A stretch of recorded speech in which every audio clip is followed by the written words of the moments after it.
Bonjour à tous, on se retrouve pour notre chronique, une histoire pour Shabbat, Shabbat Pekoudé, toujours en direct d'Israël, Baruch Hashem.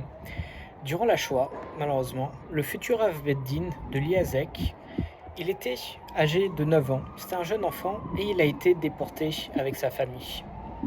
Et plus le temps passe, plus on sait que malheureusement, il y avait des travaux de plus en plus difficiles et il mangeait pas beaucoup et devenait chétif jusqu'au point où son père était obligé tous les jours de lui ouvrir la bouche pour lui mettre un peu de nourriture, pour lui verser un petit peu d'eau, pour le forcer à manger parce qu'il n'arrivait même plus à le faire tout seul. Et un jour, malheureusement, les nazis, ils voulaient exterminer encore plus de juifs, Ras Shalom, et ils ont obligé les juifs à courir durant des heures, et ceux qui s'arrêtaient, ils les exécutaient. Et là, le père a vu son fils, il a dit c'est impossible pour lui, il ne pourra même pas faire quelques pas, qu'il va devoir s'arrêter.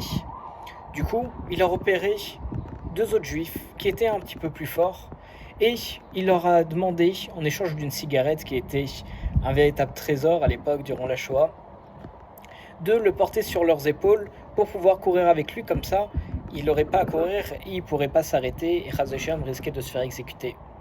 Et ils ont accepté, ils ont commencé à courir, et à un moment, au bout d'un autre tour, ils passent voir le père et disent Monsieur, je suis désolé, on est trop fatigué, on n'arrive plus à le porter, reprenez la cigarette, reprenez votre fils, on ne peut pas continuer. Et là, son fils, lorsqu'il entend ça, il se rend compte de ce qui est en train de se passer. Chas Shalom, ils vont le reposer, Chas Shalom, il risque d'être exécuté. Et lorsqu'il se rend compte de ça, alors il arrive à trouver en lui des forces par l'instinct de survie, on appelle ça en science. Il retrouve des forces avec un coup d'adrénaline et il arrive à se mettre à courir. Il prend toutes les réserves énergétiques de son corps et il court. Et Baruch Hashem, il ne s'est pas arrêté de courir et il n'a pas été exécuté. Et en sortant de la Shoah, il a survécu, Baruch Hashem, comme je vous ai dit, c'est devenu le Hav Beddin de l'Iazek, et toute sa descendance, Baruch Hashem, a eu le mérite de devenir des Dayanim, de devenir des grands juges en Israël.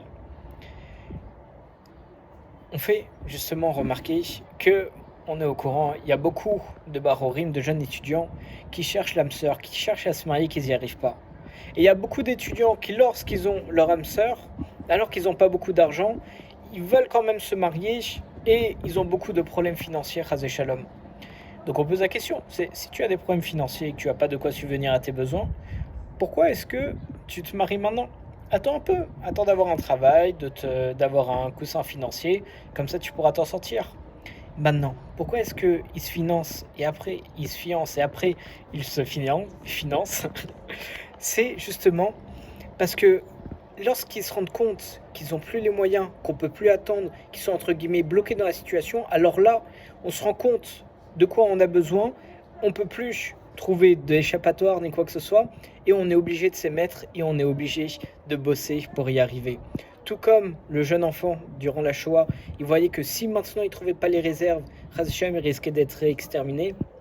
Pareil, les Bachorim, ils se marient, et maintenant ils se disent, maintenant je suis obligé de trouver un travail pour pouvoir survenir aux besoins de ma famille, etc. Et là, ils vont puiser leurs forces. Et on voit, on est dans la paracha de la semaine, c'est la paracha de Pekoudé. Et on sait qu'est-ce qu'on dit à la fin de la paracha de Pekoudé, étant donné qu'on finit un livre de la Torah, on dit Chazak, Chazak, Vitrazek. Force, force, et renforce-toi. Ça veut dire quoi? C'est en réalité, maintenant tu as fini un nouveau livre, regarde tout ce que tu as réussi à accomplir. Et justement, donne-toi les moyens d'accomplir. À vrai dire, si on disait à chacun d'entre nous, et à moi le premier en début d'année, allez, voilà, on est Simchat Torah, maintenant on va recommencer à lire tous les livres de la Torah. On se dit, écoute, ça fait beaucoup en réalité. Oui, mais juste une fois par semaine. Et oui, mais quand même, c'est un travail. Lorsqu'on est dedans, on s'en rend plus compte et on continue.